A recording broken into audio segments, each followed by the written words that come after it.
Assalamualaikum warahmatullahi wabarakatuh. Di video kali ini saya akan menyampaikan salah satu materi seni budaya untuk kelas 12, yaitu adalah materi prinsip-prinsip seni rupa. Materi ini sangat penting, perlu kita ketahui dan kita pahami. Ada beberapa prinsip seni rupa yang perlu kita pahami, karena seniman menggunakan ini sebagai dasar, asas, dan prinsip atau konsep untuk menciptakan sebuah karya. Prinsip yang pertama adalah unity atau kesatuan. Unity itu sebagai wadah unsur-unsur lain di dalam seni rupa. Prinsip kesatuan merupakan bahan awal komposisi dari karya seni.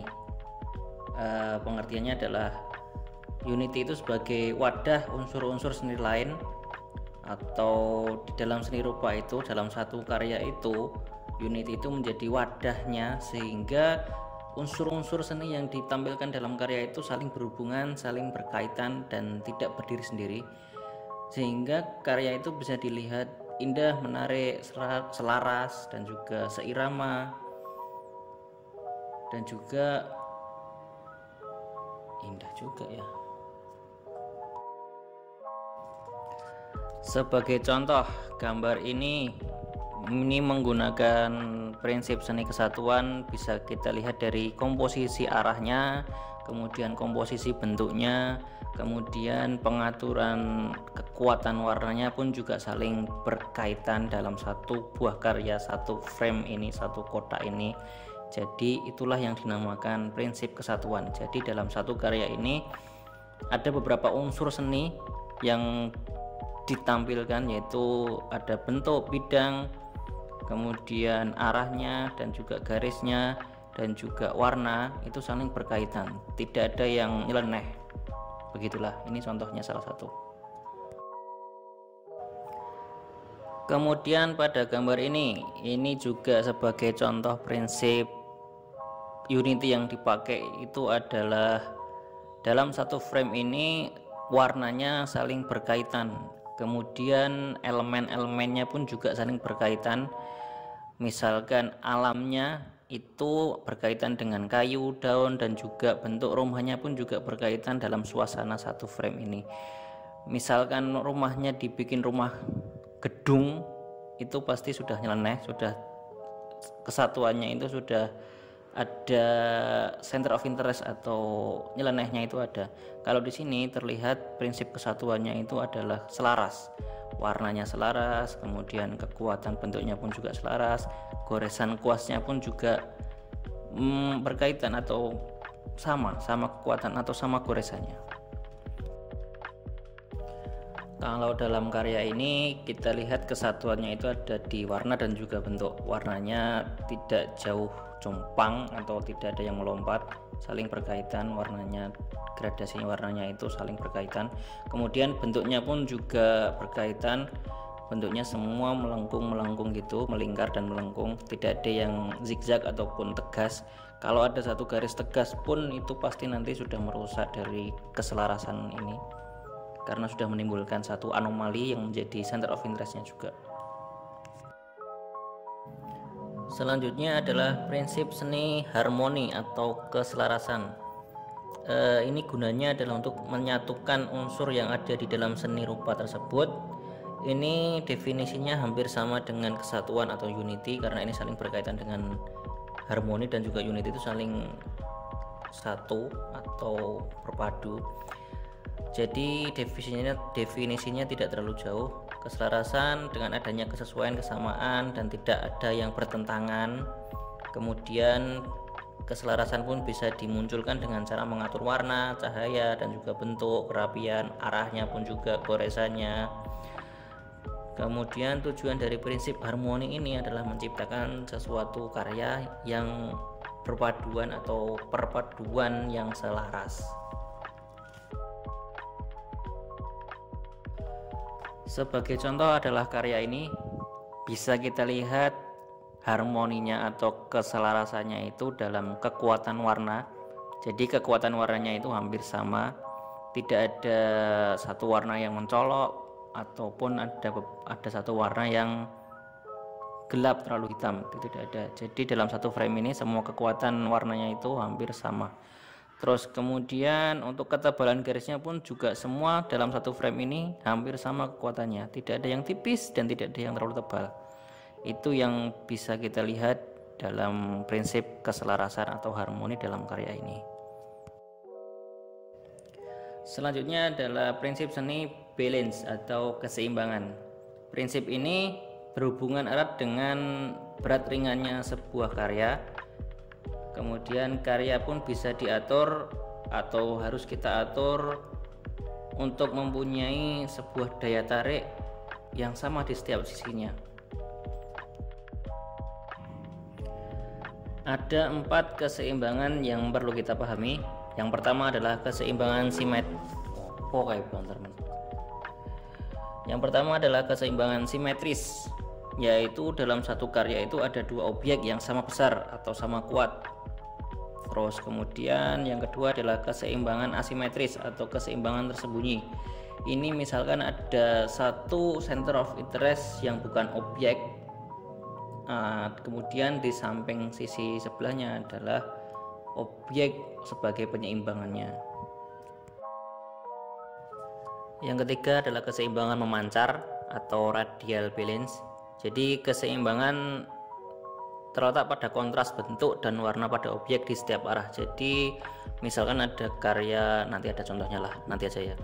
Terus kemudian keseimbangan sederajat, itu ada 2 objek yang ingin ditampilkan dalam sebuah karya tapi beda bentuk, tapi dibuat sama kekuatannya, sama besarnya mungkin, atau sama kekuatan dalam warnanya, tidak ada warna yang begitu jomplang.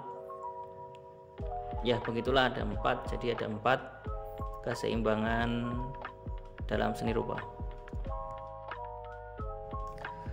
Karya ini sebagai contoh keseimbangan simetris.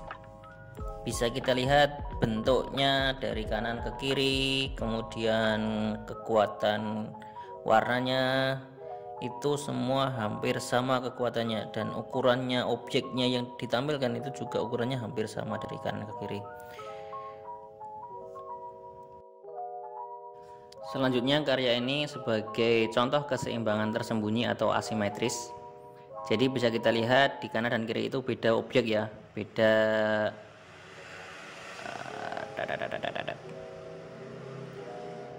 yang di kanan itu ada satu center of interest yang ditampilkan, yaitu cahaya matahari senja.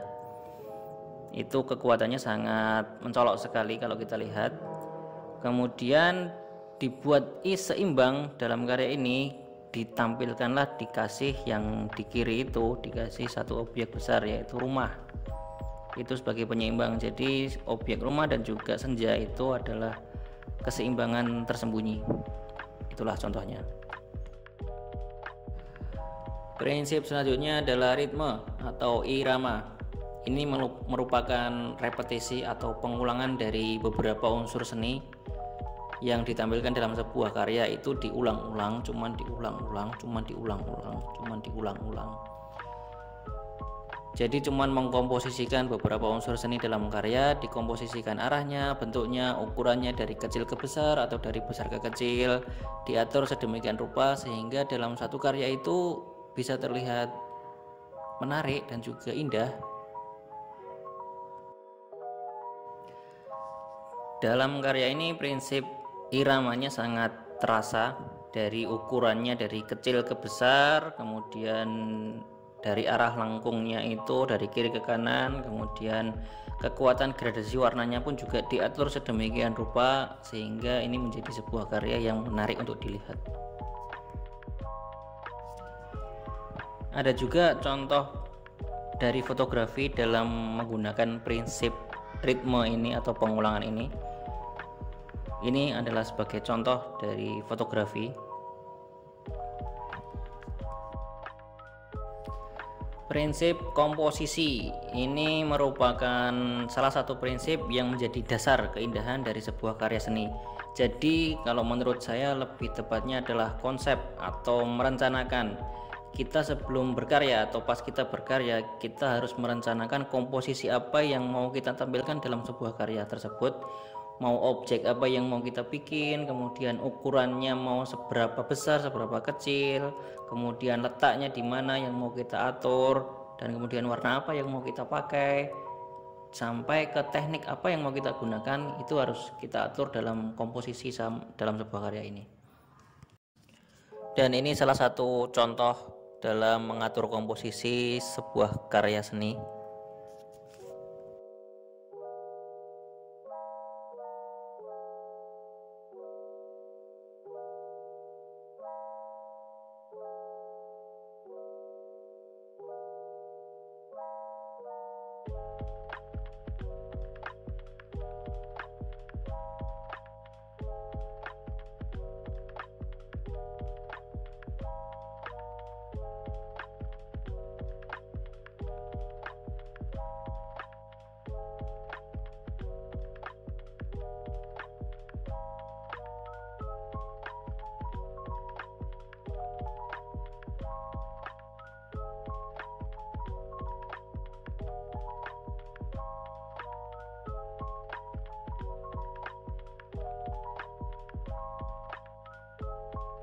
Selanjutnya adalah prinsip proporsi. Ini sangat penting sekali karena kalau kita membuat sebuah karya tanpa memikirkan proporsi, nanti jadinya karyanya jomplang atau tidak seimbang.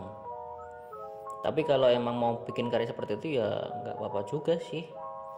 Tapi untuk kali ini pengertian dari proporsi adalah kita harus tahu proporsi seberapa besar ukuran asli dari apa yang mau kita tampilkan dalam karya. Misalkan ukuran manusia dan juga ukuran pohon, dan juga misalkan ukuran manusia dengan gedung itu harus beda kan, tidak harus sama. Kalau sama Ultraman nanti jadinya.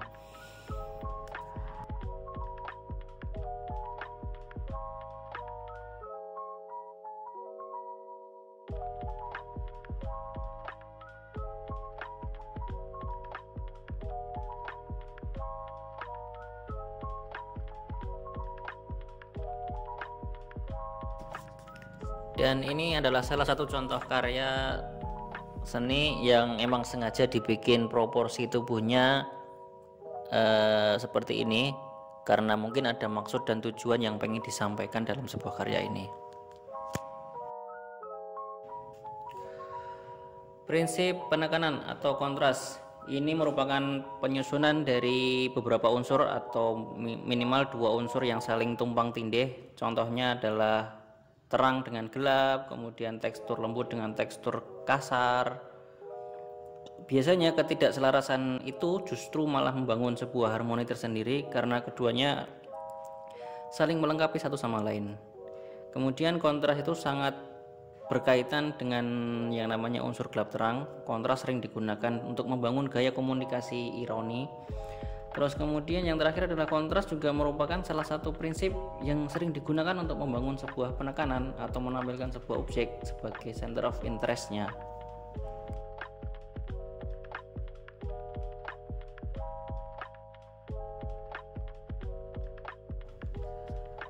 Dalam karya ini bisa kita lihat prinsip kontrasnya yang sangat terasa, yaitu dengan gelap dan terang. Kita lihat warna gelap yang mendominasi, kemudian warna terang yang menjadi sebuah objek atau daya tarik sebuah karya ini. Center of interest dan anomali. Prinsip center of interest ini adalah sebagai prinsip dominasi atau usaha menampilkan sebuah objek yang dibuat mencolok sehingga mata memandang sebuah karya itu langsung kepada objek yang mau ditampilkan itu.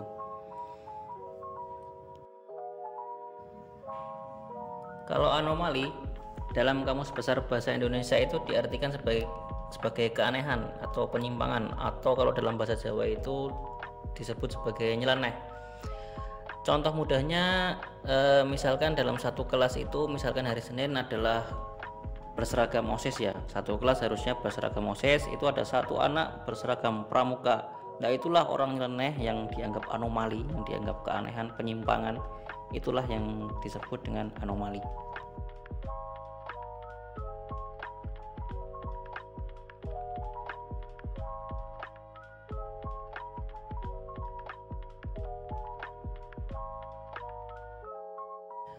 Prinsip seni yang terakhir adalah kesederhanaan. Menurut Sajiman Epdi Sanyoto, definisinya yaitu tidak lebih dan tidak kurang. Jika ditambah terasa menjadi ruwet, dan jika dikurangi malah ada yang terasa hilang. Jadi semakin sederhana karya atau desain yang kita buat tapi tercapai tujuannya, maka semakin efektif karya yang kita buat. Jadi efektivitas akan memberikan nilai lebih pada karya kita karena kecerdasan seniman bisa terlihat di sana.